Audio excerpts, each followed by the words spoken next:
There's a peculiar sensation that visits us in the quiet hours, isn't there? A whisper that arrives unbidden, usually when we're alone with our thoughts, driving home from work, or lying awake at 3 in the morning. It speaks of another life, a parallel existence where we made different choices, where we listened to that inner voice before the world taught us to silence it. This isn't nostalgia, and it isn't regret in the ordinary sense. It's something far more unsettling, the recognition that somewhere along the way we exchanged the life we were meant to live for the life we thought we should live. Now, before we go any further into this labyrinth together, if these words are resonating with something deep within you, I invite you to subscribe to this channel and leave a like, not as a transaction, but as a gesture of acknowledgement that you're ready to explore these uncomfortable territories with me. Drop a comment below telling me about a moment when you felt this divide within yourself. We're building a community of people brave enough to ask the difficult questions, and your voice matters here. Consider for a moment the architecture of a human life. From the very beginning, we're handed a blueprint that isn't ours. Our parents, with all their love and fear, press upon us their dreams, their anxieties, their unfinished business. Society adds its layers, the schools that train us for conformity, the culture that sells us images of success, the economic system that demands we become productive units in its grand machinery, and gradually, imperceptibly, the authentic self, that wild, untamed essence you were born with, gets buried beneath accumulated layers of should and must and have to. The tragedy isn't that we're taught these things. The tragedy is that we forget we learned them. We mistake the conditioning for our nature. The mask becomes so familiar that we forget there's a face beneath it.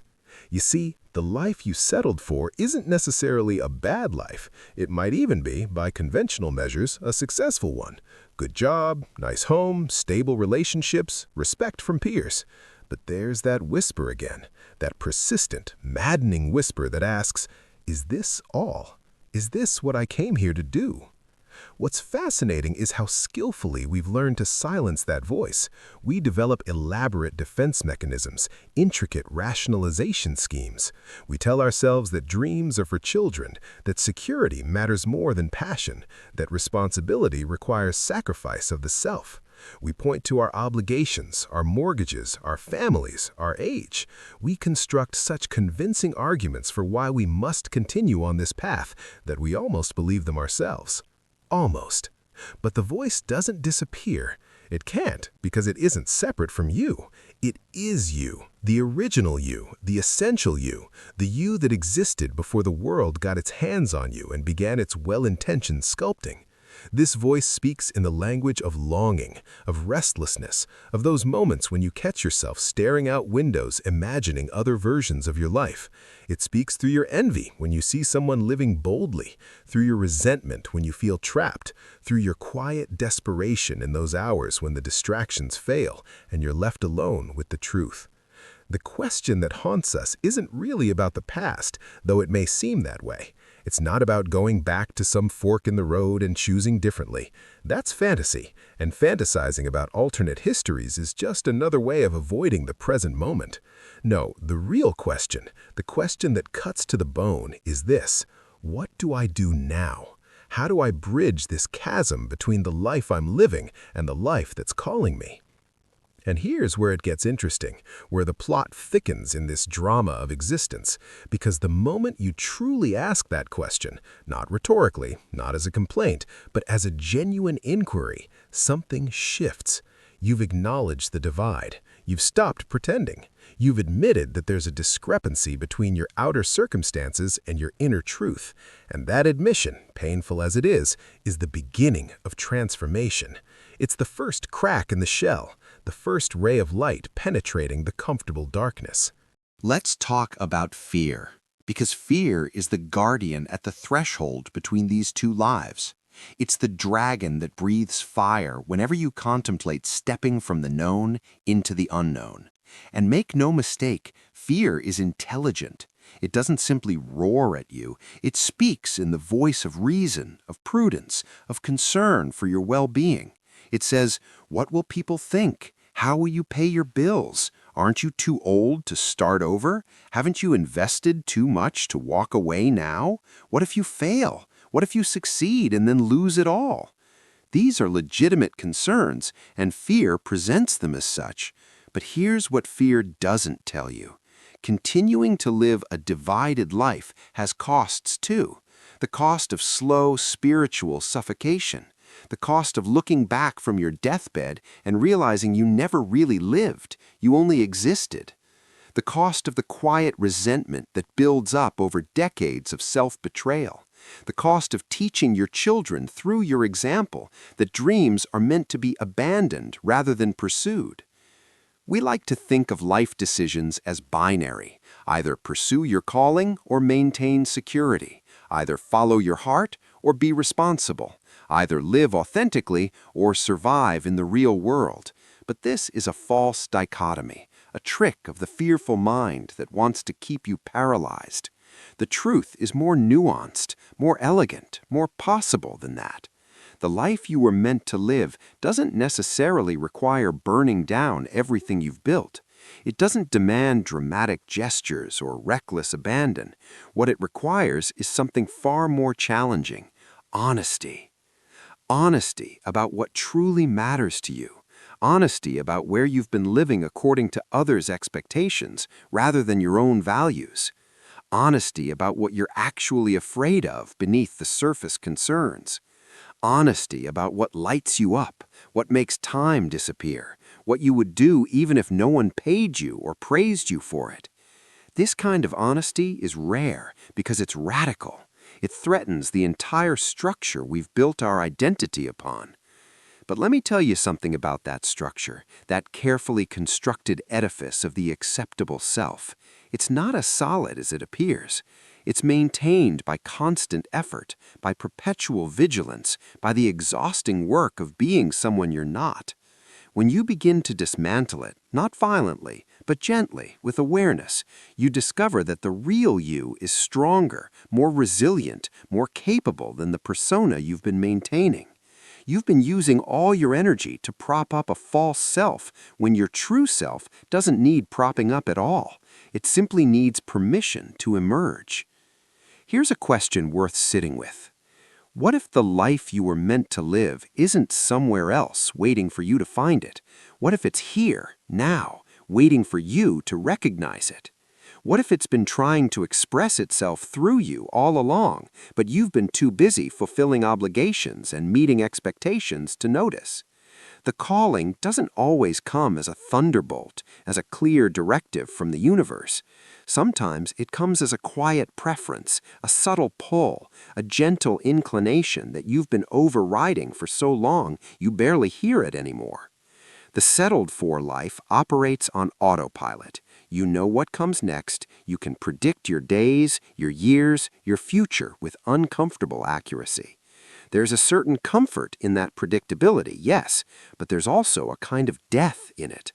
The life you were meant to live, by contrast, has an element of aliveness to it, of uncertainty, of presence.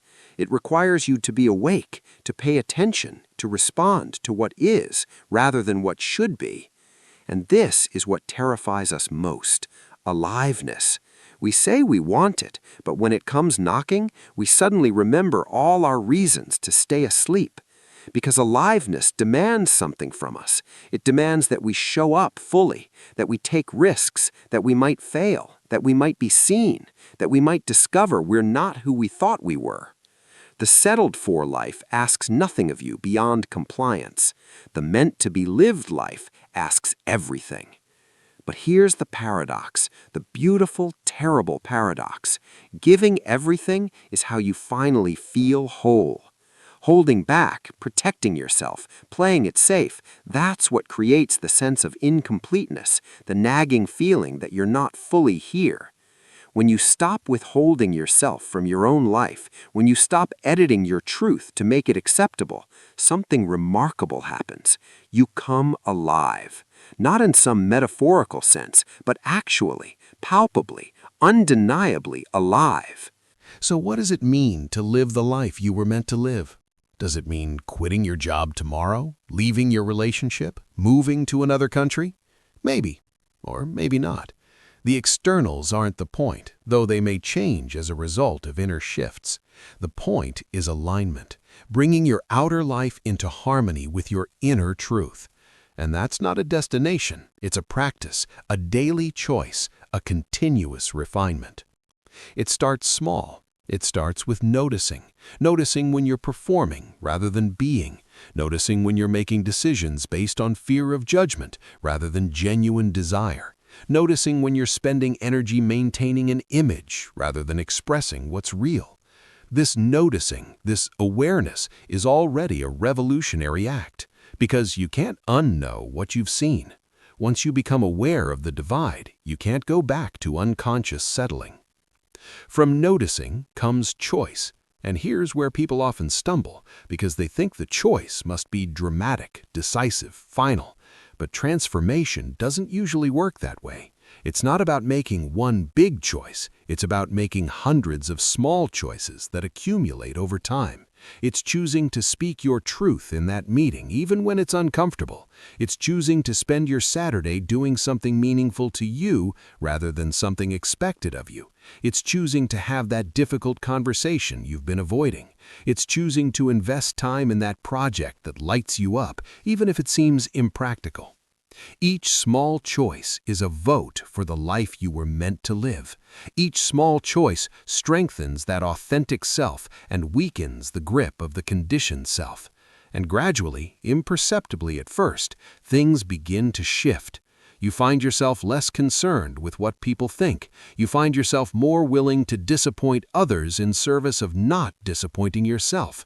You find yourself attracted to different things, different people, different possibilities.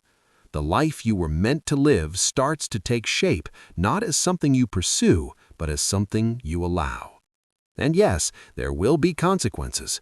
People who were comfortable with the old you may not like the emerging you. Structures that depended on your compliance may resist your authenticity. You may lose things you thought you needed. But here's what happens. You also gain something invaluable. You gain yourself. You gain the experience of living from the inside out rather than the outside in.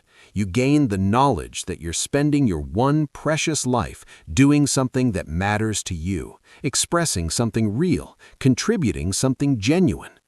The life you settled for will always be there, waiting for you like an old, comfortable prison cell. The door is open and you can return any time. The world will welcome you back with open arms, will congratulate you for coming to your senses, for being realistic, for accepting your place. But once you've tasted freedom, once you've experienced the difference between existing and living, that cell won't look the same. You'll see it for what it is, not safety, but stagnation, not wisdom, but capitulation, not peace, but resignation. The life you were meant to live isn't perfect. It won't solve all your problems or eliminate all your struggles. In fact, it may create new challenges, new uncertainties, new fears. But they'll be your challenges, your uncertainties, your fears. They'll be real rather than inherited. They'll be alive rather than deadening. And when you're old, when you're looking back over the years, you won't wonder what if. You'll know. You'll know that you lived. You'll know that you tried. You'll know that you honored the unique spark that was entrusted to you for this brief journey through existence. So here we are, back where we started, with that whisper, that persistent voice that speaks of another way of being. The question isn't whether you hear it, you do. The question is, what will you do about it? Will you continue to negotiate with it, to bargain with it, to promise it someday? Or will you begin, today, right now, to take one small step toward alignment, toward authenticity, toward the life that's been waiting for you all along? The settled-for life and the meant-to-be-lived life aren't two separate paths. They're two ways of walking the same path. One with eyes closed, following the markers others have placed. The other with eyes open, following the compass within.